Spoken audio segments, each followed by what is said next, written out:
Number 4, avoid fasting without praying. This is important. It's even so obvious. But you see, one of the most important things to avoid when you are fasting is not praying. Fasting without praying is actually known as intermittent fasting. It is good for dieting if you want to lose weight, if you want to stay healthy. And I advise you once in a while, maybe every week, it takes a day to fast. Just be drinking water. That is good for your health. But if you are fasting on a spiritual purpose, make sure you do that and you pray with it. In a biblical fast, it is important to pray at multiple times, not once in a while. You see, as believers, we have certain confidence in approaching God, that if we ask anything according to what He says, if we ask anything according to His will, He hears us and He answers us. And as you pray, back up your prayers with the word of God that you have meditated on. So during your fasting period, that is the time that you pray more.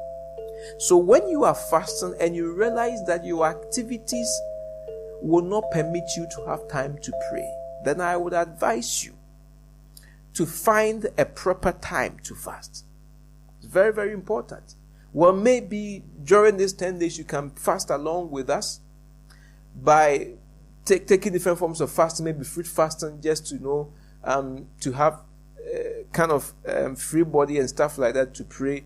But if you are going to be so tight, like in the morning when you woke up, you had a time prayed for like 30 minutes, you went to work and you will not have the time again, then I would advise you, do your proper fasting when you have the time, where you can pray, where you can have a program written down.